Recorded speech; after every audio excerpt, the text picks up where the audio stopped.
Happy Friday, everybody.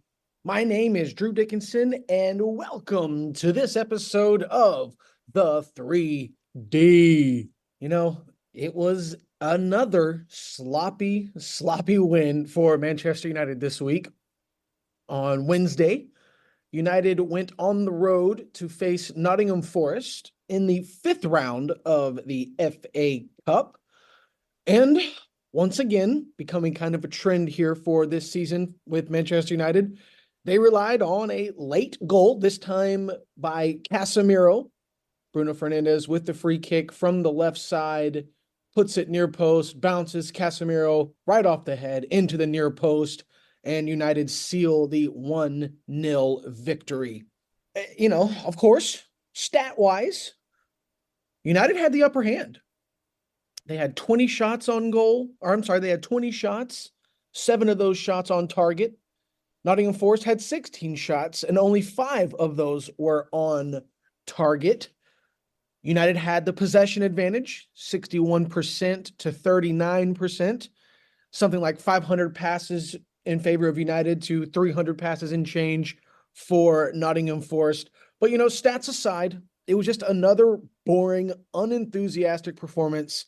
We won't get into that just because it's becoming a trend with the boring, unenthusiastic, you name it, just horrible performances. But, a win is a win, and that has delivered us a date with Liverpool at Old Trafford in the quarterfinal of the FA Cup.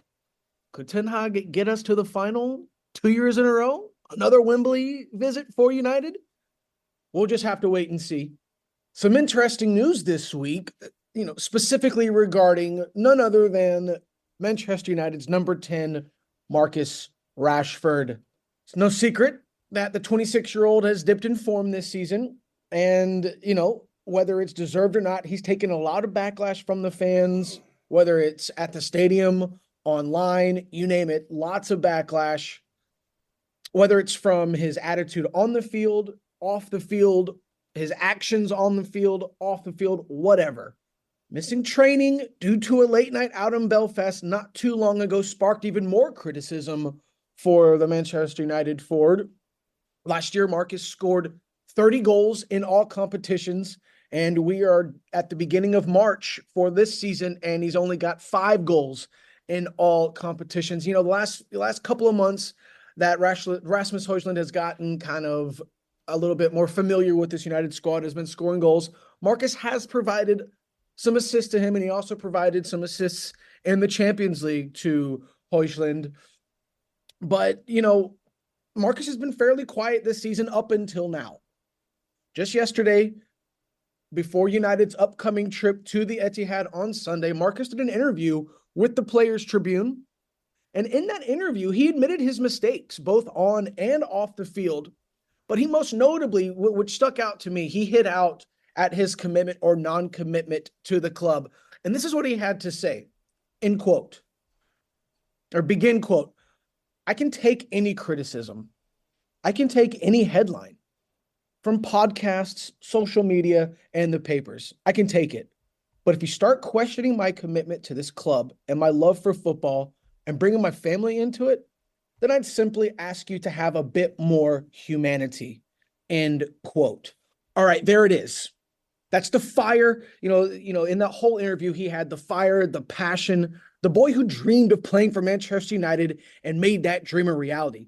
But enough talk, enough writing, enough tweeting, enough Instagram posts. Take this frustration and take this anger and perform on the field. Bring that passion, that fight, but bring it when you wear that shirt on the field. Go out there and be the Marcus Rashford that we all know you can be. Go bust your ass for that badge like you have been since you were a kid. And that's all I'm going to say about it, because like I said, it's enough talk. Now it's time to perform, and not 1 out of every 3 games. Let's get some consistency going here, Marcus.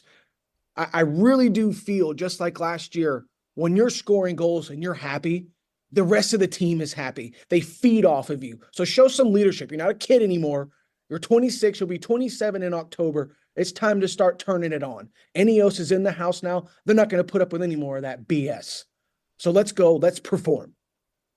All right. And I'm going to step off my soapbox a little bit and get back into this 3D here. As I said earlier, United traveled to the Etihad to face their crosstown rivals in Manchester City on Sunday. The last times these two teams collided, oh my God, it was back in October of 2023 where City absolutely dominated Manchester United. The score was 3-0, but don't let that fool you. It could have and should have been a whole heck of a lot more. It wasn't pretty. Once again, unfortunately, the injury crisis just gets worse and worse. Luke Shaw, Rasmus Højlund, Lisandro Martinez, Harry Maguire, Mason Mount, Aaron Wan-Bissaka, and honestly, has anybody checked in or checked up on Tyrell Malacia? He hasn't been seen or heard of since last season. But anyways, they're all out for the clash at the Etihad on Sunday morning here in America. We saw Soifran Amrabat step in at that left back spot on Wednesday in the FA Cup against Nottingham Forest, which I suggested last week in place of Lindelof, who's just, he's god-awful at the left. He should not be playing left back. But Lindelof was moved back into the center back spot to pair with Raphael Varane on Wednesday. Amrabat played fantastic, pretty much mistake-free football at that left back spot, which is kind of nice to see. Not Luke Shaw-esque, but one thing that really stood out were the long balls and the duels, 100%. Not just on the passing, but on the reception on the other end from those long balls. I'm not going to talk about Manchester City. We all know what they're capable of, especially when fully fit. De Bruyne is back. Erling Haaland is back scoring. They're just about all the way there. And when they are, they're arguably a top 3 team in world football. As for the red side, I do expect the same lineup from Wednesday, if I'm honest. But I'd tweak a couple of things. Hear me out. I'd move Marcus Rashford back to the left, move Garnacho back to the right, bench Antony, and in place of Rashford in the middle at the number 10, I'm putting the McTominay. I'm putting Scott McTominay right there. That's where he should be, especially in a game like this, without Højlund and a true striker, and even Martial, who's out as well. Forgot to mention him. Rashford just he sulks down the middle, and he's so much better on the left, where he has a little bit more confidence and where he has a little bit more happiness. And with the replacement of Antony, I'd bring Kobe Mainoo back in the starting lineup and just have that nice midfield 3: Bruno Fernandes, Kobe Mainoo, and Casemiro. They're going to need, as in Casemiro and Kobe Mainoo, they're going to need their dancing shoes. I hope they bring them, because let's be honest, the partnership of Varane and Lindelof isn't very sexy, but they are definitely two disciplined center backs. Of course, Varane, five Champions League titles, World Cup winner with France, 5 Champions League titles, like I said, with Real Madrid, and Lindelof, the captain of Sweden. So very disciplined center backs, just not your Varane and Martinez sexiness, or your Martinez and Maguire sexiness. But like I said, let's hope Mainoo and Casemiro are ready to go. With all that being said, I'm going to go ahead and say it. The McTerminator is going to sneak one in when we're least expecting it, and United are going to go home or travel across the city, no pun intended, with a 1-0 victory. It's another must-win game for United. If they want to close the gap between Villa and Spurs for that top 4, top 5 spot, 3 points is a must.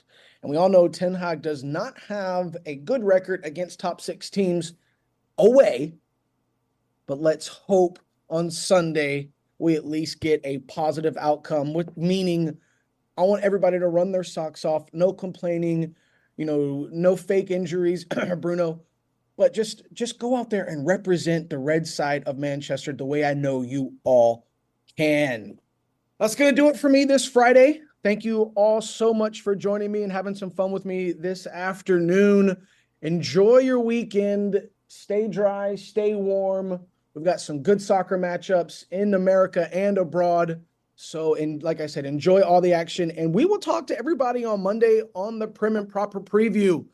We're going to send it back over to you, John. Thanks again, everyone.